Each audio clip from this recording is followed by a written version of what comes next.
Welcome back to another episode of Getting Personal. I'm here today with Scotty, co-founder and CFO at Big Tiny Brand and a part of the core team at Arc Protocol. How are you doing today, Scotty? It's great to have you, man. Doing fantastic. Thanks for having me. Glad to be here. Nice. Before we get into your personal story and also, talk a little bit about the Big Tiny Brand and the projects that you work for, we had a really hot spaces last week on what I think is a really great topic. It was also slightly two-sided, but I feel towards the end we kind of met in the middle and there was just a really interesting discussion, right, around the topic of doxing or not. So I'd love if you could, what was your takeaway from that space? Is like in a nutshell on the topic, your thoughts. I'd love to hear that to get this interview started. Yeah, it's such a hot topic because so many people have strong feelings about this one. I think I'm a little bit biased being in the data security field, compliance, regulation compliance field.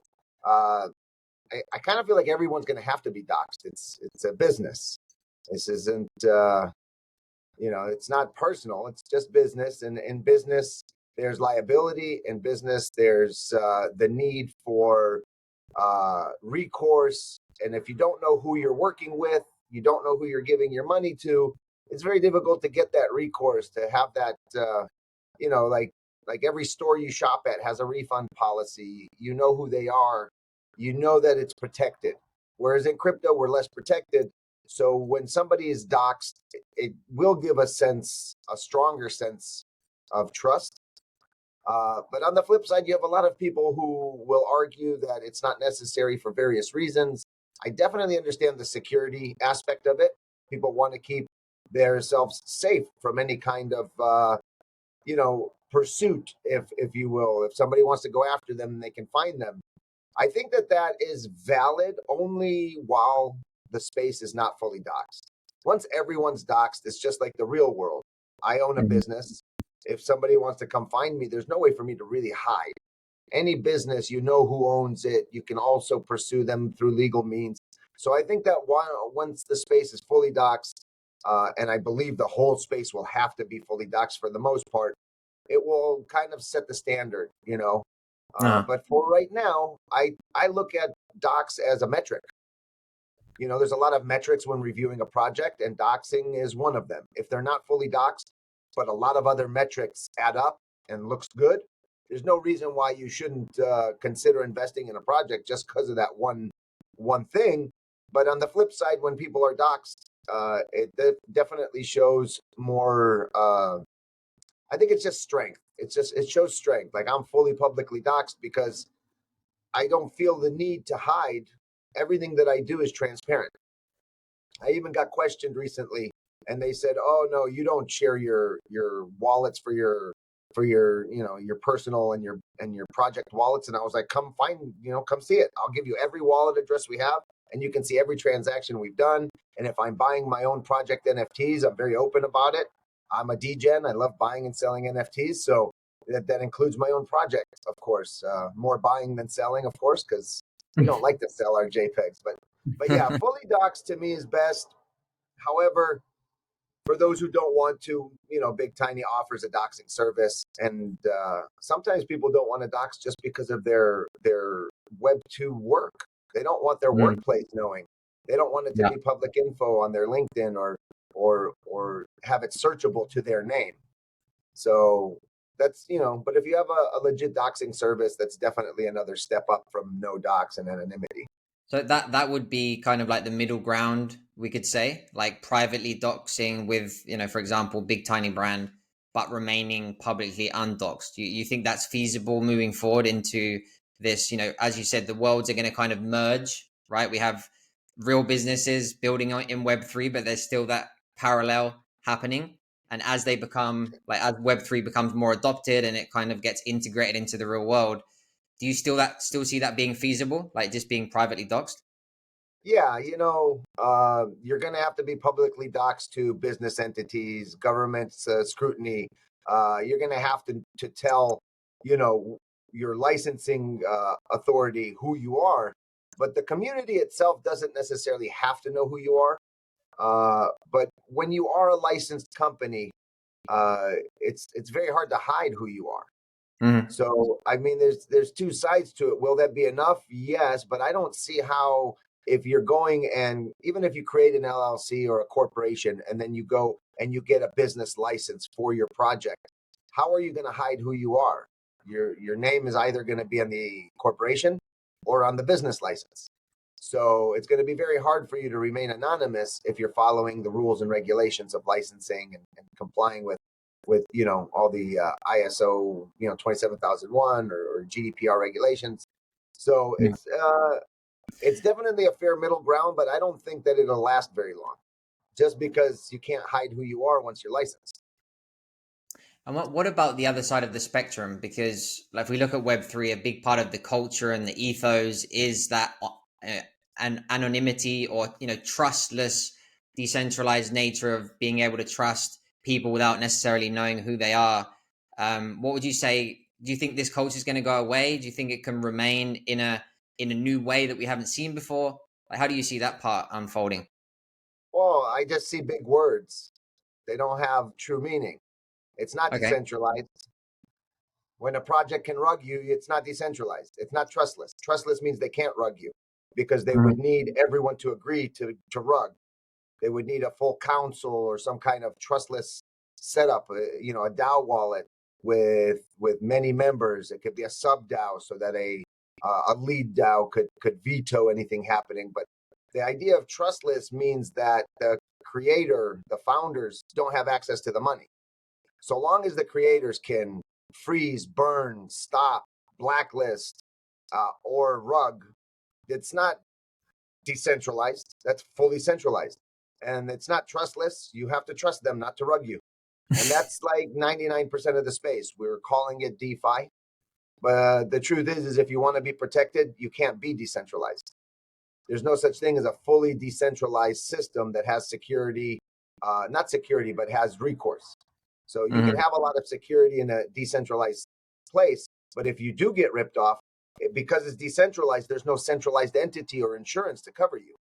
When you have centralized money, if your bank account gets hacked and they steal your money, usually the bank covers it because it's centralized. Does that mean that they get the stolen funds? No. It just means that there's a system in place to protect the average user in case there's something bad happens. Whereas we'll say we're decentralized, but an NFT project is 100% centralized if they can. I recently had an airdrop of an NFT, and something was wrong, and they removed it from the collection, so now it doesn't show part of the collection, and they sent me a different one. How about that? So that's not decentralized. That's 100% centralized. They have full control over their collection, and they have control over what's in my wallet, literally. Uh-huh. So yeah, how I see that is exactly that. It's there has to be a balance in the end. There's no fully decentralized or fully centralized system that's going to work for everybody. There's got to be an in between. If you want, it's a matter of checks and balances. If Yeah. you want protection, you have to centralize it slightly, which is not the worst thing if you have a team that's put together a system and developed a level of trust for the community. I mean, I see it in Web2 all day. We trust all these companies. You get online, you put in your credit card. Amazon has like 8 of my credit cards in my account, and I'm never afraid of that. Google has my credit cards. I'm not afraid. We use those cash pay apps. You swipe your phone across the thing and it pays. And we're not afraid of that because it's centralized. Mm-hmm. We hate centralized up until we need the protection. Yeah. Let's talk a little bit about, Big Tiny Brand, but first I want to hear your personal journey in Web3. Like, before Big Tiny Brand, before, I don't know which chain you started on, but before you even came across Web3, who were you and what led you into Web3? So Web3, I have a family member who's been in crypto for many years. He's a hodler. He doesn't understand the tech. He just buys, and he's been buying. He's been buying a lot. He's got bitcoins, whole bitcoins, from when it was really, really low. Wow. And he's got a lot of other coins in his wallets. And that's what kind of led me towards crypto. He promoted it all the time. And one day I was like, let me look at this stuff. So Bitcoin was in 2017, I want to say. was 2016, 2017 was riding up towards that 19, 20,000 high that it had that time. And I got in and rode that one up a little bit. And then as it was coming down, I got out. Again, I was new. I didn't understand what I was doing. I think I took a small loss in the end because I kept buying in. And then when it was low, I was like, oh no, I better get out. And that was my first experience in crypto. Crypto dropped, Bitcoin dropped about 3,000. And when it started coming back up, is getting close to the pandemic. And I was just getting back into it a little bit. And the pandemic hit. And I had, my Coinbase account, basically, a Binance US account. I'm in the United States. And I was just kind of trading a little bit, trying to understand crypto. And then when the pandemic hit, I found myself in front of the computer all day, every day, researching coins, CoinGecko, just on there all the time, trying to understand everything. And before I knew it, I went from Ethereum based activity, which was very expensive to transact. I went to the Binance Smart Chain, which was brand new. It had just come out. CZ was promoting his 17 nodes on Binance Smart Chain, super low transaction fees, blah, blah, blah. I was sold. I moved over there, and very quickly that led me to Luna. And I very quickly became a Luna maxi. I bought into Luna very low. And I started using all the protocols. I started reading white papers. I started just interacting with the community. Before I knew it, I was in NFTs. And before I knew it, I was crypto rich, just like so many. And I watched my bags go from a lot to zero during the DPEG and the death spiral, followed by the FTX debacle. So I went from spending all of my time smiling because of how good crypto was doing to wondering where I go from there. In all honesty, I had to really think it through at that point because I watched a lot disappear in 2 days, and it was very difficult to watch. That was, I know a lot Did of you take a people. break? Did you No, take a break? No. no, no. I spent a couple days in shock. But I had a large community in a server of Luna maxis, a lot of lunatics, as we call ourselves. And we were all doing very well. It was a community server. There was no project. There was no plans to monetize. There was like 50 of us, 60 of us in there, and about 30 to 40 of us active all the time, sharing information, talking about what we wanted to mint, talking about members of the community, who to follow, why we think a project is good or bad, and also sharing whitelists and stuff between us. And it was a very strong community. And when the DPEG happened, I felt obligated to, and I had a desire to, of course, to help. So I started a mental health channel right away. And I told everyone if they needed to vent, if they wanted to talk, this was the place. A lot of them left. A lot of people left the space. It was a tough one, but I stayed. I really thought about it for the first few days, and I thought to myself, it's nerve wracking. You get a terrible feeling in your gut when when you're watching this happen, and you have to really consider, you see in movies, you hear in olden times the crash, the stock market crashed, and all these guys jumped out of windows, and I was like, well, their loss was the same as my loss in Luna. Everything, all of it. I never took a profit. I watched myself build a fortune and go to zero. So I had to really consider, can I handle this? Can I handle losing money? Can I do it without freaking out? I mean, I don't want to have a heart attack or something from stress. So I thought it through, and I realized that I could handle it. You know, I didn't freak out when I was watching it go to zero. I did throw some money at it, hoping to save it. That money went away too. But at the end of the day, here I am all this time later. It's still going. So I stuck around. I then started traveling. While I was on Luna, I did dabble a lot in Kadena. A lot of lunatics were playing on Kadena as well. So I did well with Kadena, and it crashed like everything else. It didn't go to zero. Only Luna went to zero. Uh, from Kadena, I found myself, after the crash, I found myself not really focused on Luna or Kadena anymore. I wanted to see other chains. I basically tried almost every chain there is with NFTs, just about. I mean, I was in the Cosmos. I went on Doge had a chain. I got Doge NFTs, Algorand, Multiverse X. I've got Near. I've got. I went Ethereum, of course, but I don't like the transaction fees. And then I found myself loving Solana. Solana was amazing to me.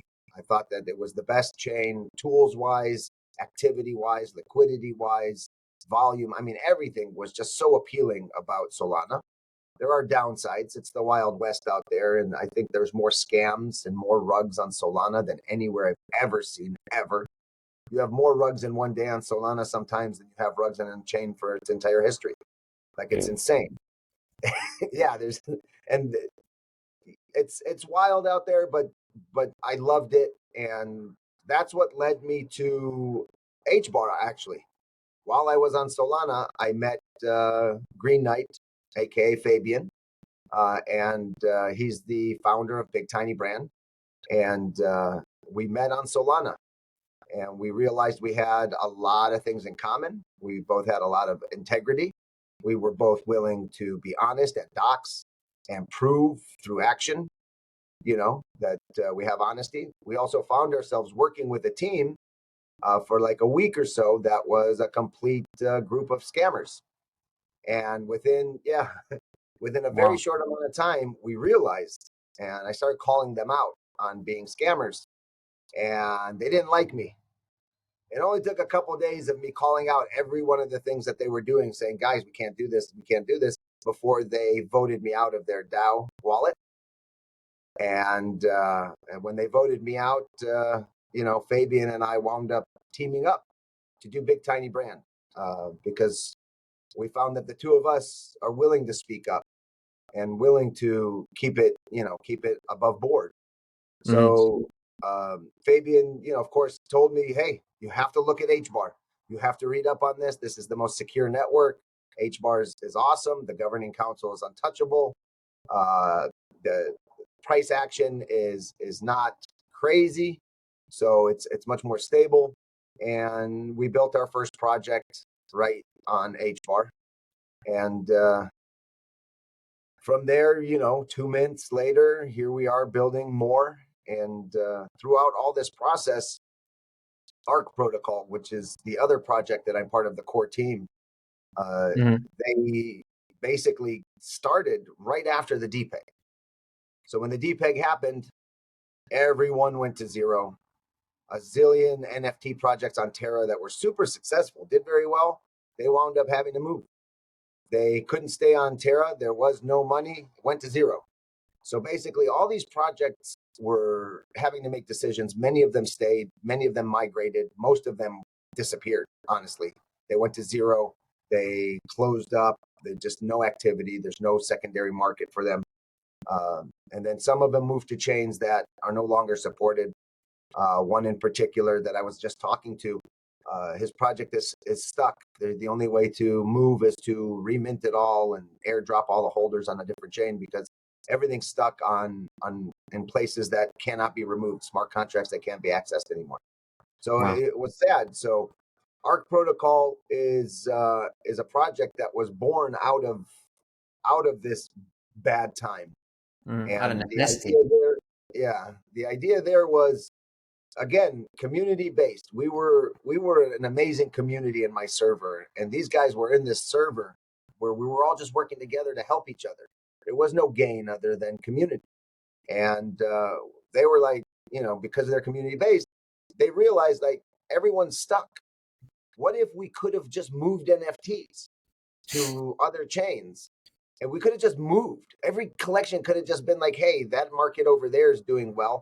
Just transfer your NFTs and list them over there and let's play in that market, But that wasn't an option. And so Arc's mission was to create that, an interchain utility that allows you to coexist on multiple chains, which is a reality. Cool.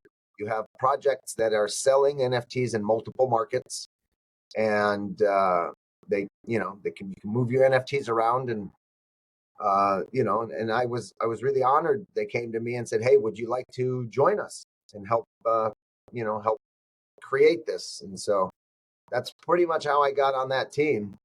I was asked like, "Hey, you interested? And I was like, of course, this is my family right here.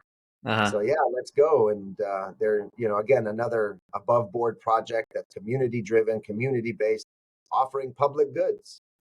That means that whatever they're building is available to the public, and it doesn't cost Amazing. you. Don't pay into the service to use it. Mhm. You do transact. There might be transaction fees, but again, it's on Cosmos. Everything's very inexpensive, and that's more or less my journey leading up to now.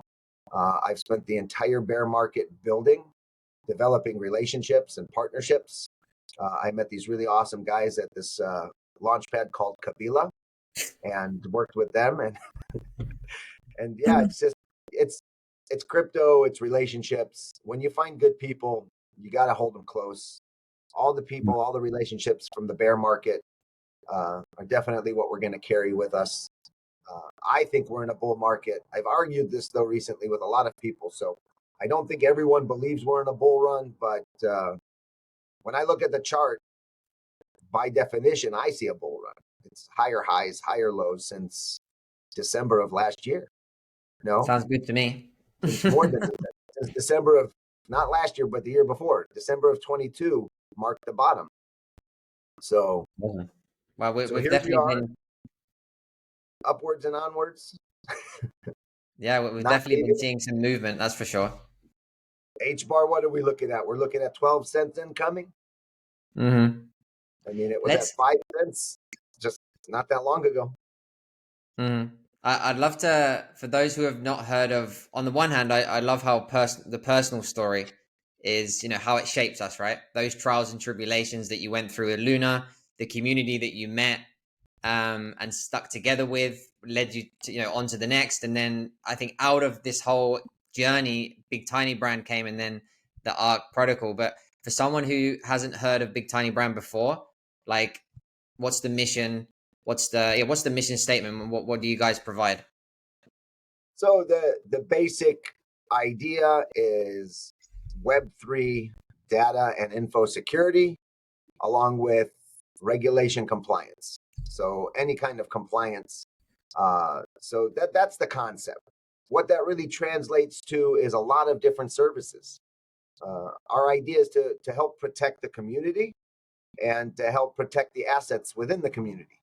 So web security will help protect you. Regulations will help protect the assets, Mm-hmm. especially for founders. So if you're a startup, we can help get you into the space nice and secure. If you're an existing project and things are ramping up, actually, we're getting a lot of inquiries, a lot of projects wondering what they need to do and wanting to prepare for the looming scrutiny of regulations that's incoming. I think it's going to come sooner than we want. But what Uh-huh. Big Tiny Brand can do as far as services comes down to, from the security side, you've got your website data security headers. People underestimate how important it is to secure your website. But you've heard of hacks where people recreate a website that looks identical and Yeah. then you accidentally interact with it and it drains you, steals from you. So your data security headers will help protect you from anybody being able to just copy your site, uh, and I think it's called a cross script hack or something like that. But that's just one service is data security headers.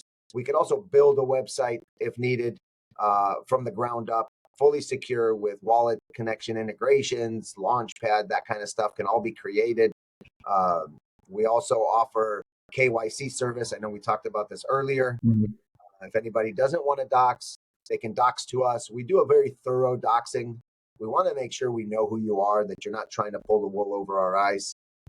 We have a lot of reputation to protect. So anyone who comes to dox is definitely looked at a lot of different angles, and their information is definitely stored. And we take it one step further. If they are bad actors and do anything malicious, we would be happy to work with authorities, lawyers, anybody who's wanting to pursue them through legal route. We're not going to just dox them to the community so something bad happens, but we definitely will not be happy if anyone who's got our stamp of approval does something wrong. We Mm. take it very seriously. We also offer audits. If it's a smart contract audit, if it's a project audit, you want to have your procedures, your processes audited to ensure that you comply with regulations, but also to ensure that you're secure. You want to make sure your employees have been trained to not click, to recognize phishing scams, to recognize when it's a socially engineered scam, what to look for. It's very important. And then safe practices is also a big one. I know I did a video recently on it. A lot of people just a little bit of a bad decision leads to a big loss. So having safe practices can protect you from that. Something I've learned the hard way. Yeah. So these are some of the services that we offer, and anyone can come in, of course, and get advice. We advise a lot of people on security, on practices, and what to expect in the space. I think So that's a big one, right? The uncertainty or the unclarity of what the regulation is gonna look like as it comes in, and having someone who can kind of guide you, right, or give you pointers or the information that people lack, because it's hard to navigate, right? oh my gosh, it's extremely difficult to navigate. I'm not the specialist when it comes to this stuff, so you'll see my words are pretty general. If you wanted to get into the nitty gritty and the technical aspect of it, uh, Fabian Green Knight, the founder, co-founder, however we want to refer to him, this man has like 25 years experience in this field in Web 2, still working at it in Web 2. So a lot of audits, a lot of reviews, and a whole lot of compliance experience on his belt. So anyone who has these questions, he can definitely look and tell you right away what to expect. And then as regulations really come into play, this will be reviewed and will be on the up and up for everything. And what do you think the best possible outcome looks like?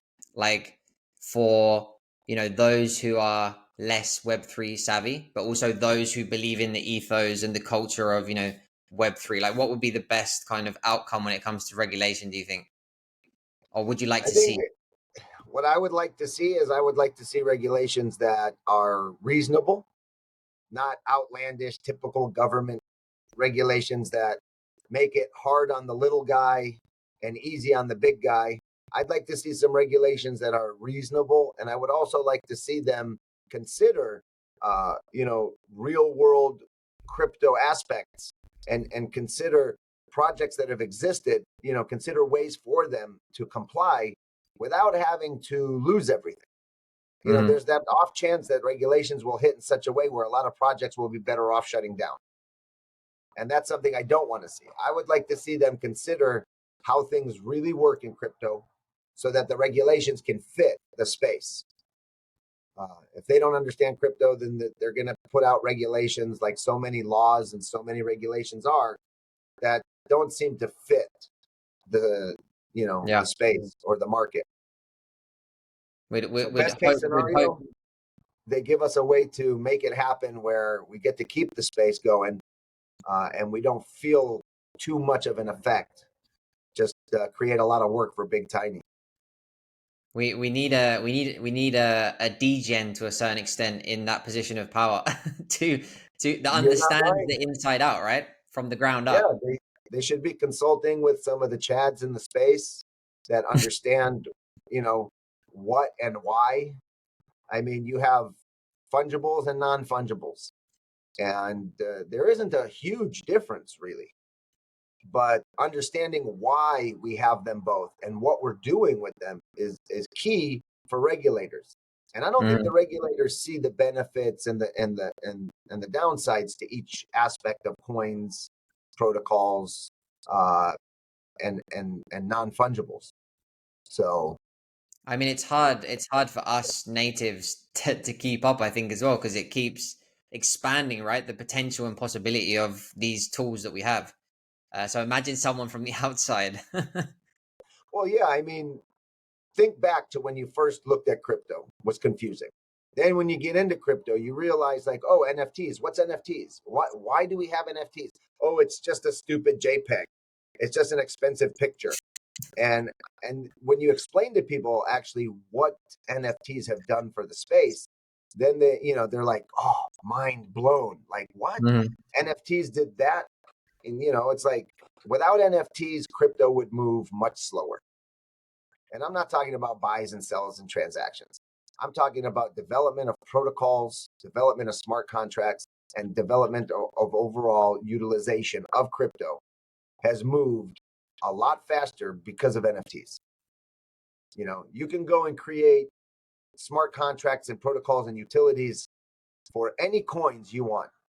And the prospect of return on your time and investment is slow and, minimal at best unless you get lucky. However, NFTs offer an immediate return on your time and effort. Make this, strap NFTs to it, sell NFTs, create a community, have a secondary market, and your potential for profit in a very short amount of time is there. And that's incentive. And NFTs have incentivized growth. They've incentivized development and creativity. They've literally incentivized the entire crypto space to build utilities that nobody would have ever built without this incentive. I And love you it. got to understand that every single utility, protocol, and function of an NFT, those contracts can be used for fungibles. They can either be rewritten for fungible, or they're already ready to go for coins. So all of your cross chain, all of your utilities, and all of your staking, and all of your GameFi, and all of this stuff that has been strapped to NFTs, gated content. You have what do they call them? Where the NFT can hold. I forget the term, but your NFT can actually hold assets. Mhm. You could do. There's one. What was it called? There's NFTs that you can write inside the NFT. Like, you can store assets in it. Charged Yeah. NFTs, I think, is what it was called. And you can actually lock things for a certain amount of times, set parameters for some of it. So it could act as like your trust. Like, if you have a lot of assets in crypto, you can create a trust that the smart contract controls and is passed on to next of kin. And then the funds are controlled from within the contract. And it's all on NFTs. Long story short, I don't see any of these utilities having been built without the incentive of, of money. Mhm. Making money in a short amount of time through NFTs is a huge incentive. So I think that regulators need to recognize that. And if they want to see the space continue to advance, they need to create regulations that don't put a stopper to this creativity and to this access to this incentive, so that the space keeps building and building. I love that. I love that How many narrative. DAOs do we need without NFTs? Who needs a DAO? What would they need it for? Not a lot True. of DAOs needed without NFTs, are there? I just love the idea that NFTs. I haven't heard it worded in that way before. Like, NFTs have driven growth and innovation in the whole sphere of crypto. Right. Mhm. I don't think that's appreciated as much as the way you put it.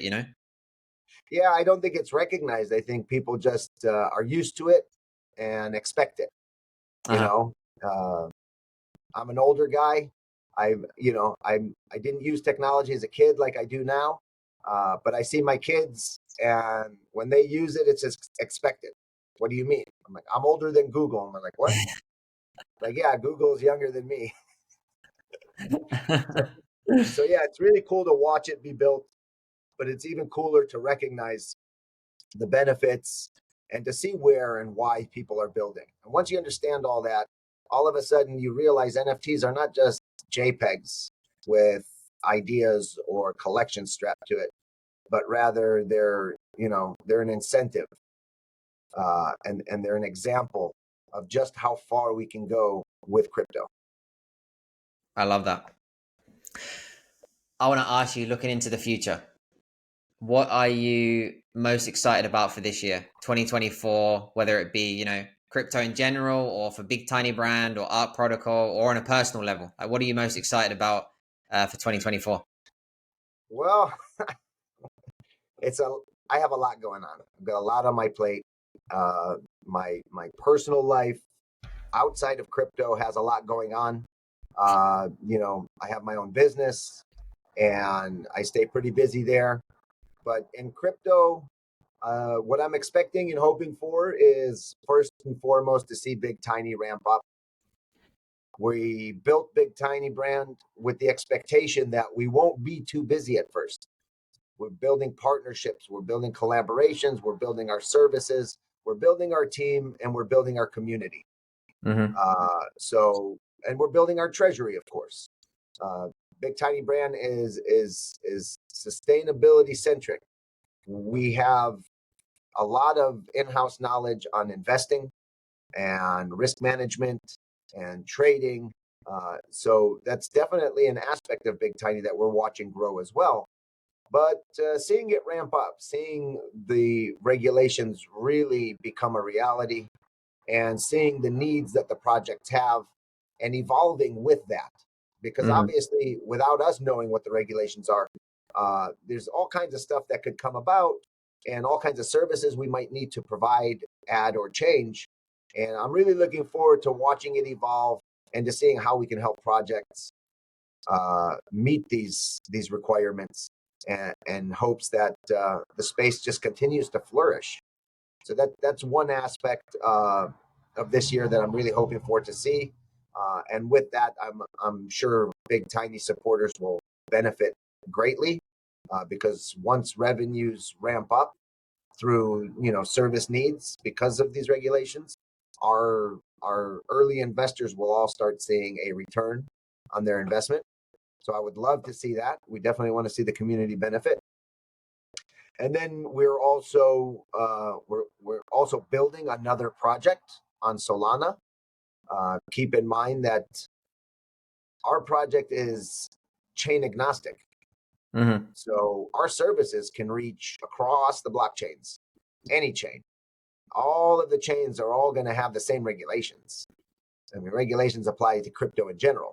So we started on HBAR, of course, because of the security level, because we love HBAR, because we see the future of HBAR, and we're not leaving, we're staying in HBAR. But we're also building outside of HBAR to help grow our network, which will lead to potentially more business for Big Tiny, which translates into more gains, more benefits, and just a bigger project as a whole on HBAR and for our holders. Mm-hmm. So that's, I'd like to see that work out. Building a project, as you know, is not Yeah. always easy. So I'd like to see that this year. I'm really excited to see all of our ideas come to fruition. We're keeping the project very quiet. We're telling people loudly that we're building, but we're not telling anybody what we're building, what it's going to be like. But we do expect it to launch this quarter or by the latest second quarter. Timelines do change as well. Mm-hmm. And then I would like to see Arc Protocol on the Cosmos just continue to grow, continue to add chains, continue to see projects, continue to see them going interchain and adopting this amazing tech. And I'd like to see how those chains also evolve, because with Arc Protocol, we work very closely with CEOs of certain chains. We work very closely with Stargaze. We work very closely with Terra Luna, TFL, the Terraform Labs. And so it's kind of a cool flex to say, hey, I'm in meetings with these CEOs, but what's really cool to see is their views and how they want to move forward with uniting the different chains and allowing the holders access to travel. We associate NFTs as our identity. When you Mm-hmm. see a PFP, sometimes you know who that is just from a PFP. So if you want to travel from one chain to another with your PFP, you want to be able to go there with it. You can't just go there and then not have it. So it's really cool to see the chains adopting this tech and seeing the benefits of uniting chains and giving holders the ability to travel. And, you're seeing it, if you're paying attention, you're seeing it in the protocols, you're seeing it in the markets, and you're starting to see it in the social media posts that these entities are definitely going interchain. Definitely Yeah. seeing, even to EVM chains, which means HBAR is definitely on the map, and will be adoptable as well for this type of utility. soon. Imagine taking an HBAR NFT and going to another chain with it and being able to go list it in a market that recognizes that collection Mm-hmm. and sell it for another currency. Or even better, eventually, imagine listing it on a market that anyone can buy it in any currency. Imagine a marketplace that will let you simply buy and sell NFTs using any currency. And the back end of that market will do all the swapping needed so that we get what we're expecting, and we're doing it without having to swap coins. HBAR, not the easiest platform to get into. If you've ever tried to get money into the Cosmos, similar issue. It's not the easiest platform to put money in and understand how to move money around from the different chains. So I'd like to see in this year more adoption and more tech, and I know it's being developed, Mm-hmm. and see more fluidity, more ability to travel, so that the people who are chain specific realize that crypto is a really big space and it's definitely worth moving around. Mm-hmm. It's definitely worth looking outside of the place that you feel the safest. There's Agreed. nothing, in my opinion, there's nothing good about being on one chain and never looking at another. And you do have a lot of maxis out there. They stick to their chain, Sure. but they can't tell you about other chains. So I think I'd like to see in 2024 the idea of crypto being closer, the chains being closer to each other, be recognized by the space, and people start to venture out. Yeah.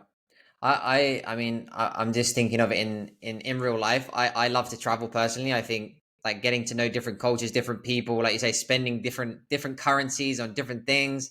It just makes sense. Like having an interchain travel and that just being seamless. Like I can definitely see that being the future of crypto. And it does feel that gradually the sentiment, like the infrastructure is being built out, but the sentiment also towards being more. I meet more and more people that are more chain agnostic, right? They're open to Web3, not necessarily a specific chain. I feel that's the sentiment that's growing more and more, and that excites me. Me too. Definitely excites me. I think that for a lot of people, incentive matters, Yeah. and when they see an incentive in it, you're going to see them moving quick. Uh, One of the things most people are not recognizing is when you are able to take an NFT and move it to another chain and list it in that market, that opens the door to arbitrage opportunity. Oh yeah. If the prices are not exactly the same, or if one of the coins moons on one chain and not on the other, but you have listed NFTs on that market, you could literally buy them over there for a lower USD value and move them over to the other chain that's higher value USD and sell it there. So imagine if there's an NFT on say Stargaze and it's selling for USD value $50, but on HBAR it's selling for $70 USD value. Hmm. You just go over there quickly and buy it for 50, bring it over here and put it for sale, and that's incentive. And I think when retail and when the community see incentive like that, they will definitely consider it, and that will open the door to the creativity needed for arbitrage sniper bots, Oh for yeah. NFT projects revolving around arbitrage across chains, and and the creativity, of course, will go far beyond that, because there's so many great minds in the space that will definitely take it further and further. Absolutely. Yeah, it's exciting times, not just for specific chains, but for the whole ecosystem. And by what you're telling me regarding Big Tiny Brand and regulation, it really feels like you're positioning yourselves very well, right? When it comes to network and knowing about different chains, because ultimately the regulation is going to come for everyone, and you guys are going to be ready to help everyone else navigate. Because I think it's so important for project founders, for community members, like just users of the technology, right, or of wallets or crypto in general. Like what does regulation look like? And it's coming, and you guys are ready to hold our hand. So no, Yeah, it's really we're cool. definitely planned and positioned that way. So we hope we've done it right. But yeah, as these things come, people are going to need guidance, both from the project side and the user side. Because as these things happen and changes occur, users need to know how to interact safely. And this is one of our passions, making sure the community is aware that if they want to learn what we consider the safest practices, they can simply come to us, where we have an open door policy. Come in, ask questions, hit us up. We love to try to keep people safe. It's so much fun to buy, to sell, you know. Like I jokingly say it, but I posted recently. I'm like, hi, I'm Crypto Scotty, and it's been 3 days since I bought my last NFT. I posted, I said, I fell off the wagon and I bought an NFT in a moment of weakness. I notice in the space, a lot of us, we can't help it. We just can't help ourselves. I know this NFT's on sale right now. I have to buy it. So I think it's so much fun. And if anyone gets wallet drained or scammed, it just destroys that fun. And I don't want to see that for anybody. I want us to be able to lose our money the old fashioned way, go to zero. I don't want someone to steal my NFT that's going to zero. I want to hold it going to zero. And vice versa. I want that one NFT that, I minted for one and sold it for 100, so we all want those feelings. And so protecting the community, educating them, and providing guidance for the projects, and providing options is definitely what we want. I love it. Protecting the fun. That's Yeah. great point to bring this to a close. It's been a real pleasure talking about all of these different topics that are so important, and getting to learn a little bit more about you and the mission at Tiny Brand. And I think the community will enjoy this. So I appreciate you for taking the time, Scotty. Oh man, well, thank you for having me. It's quite the pleasure. I know that a lot of what I'm saying is all over the place, so I do tend to go off on tangents. But thank you guys for listening. And yeah, man, thank you as well. Big ups Pleasure. to Kabila. Let's go. Let's protect the fun. Keep the fun going. Yes, sir. Let's go.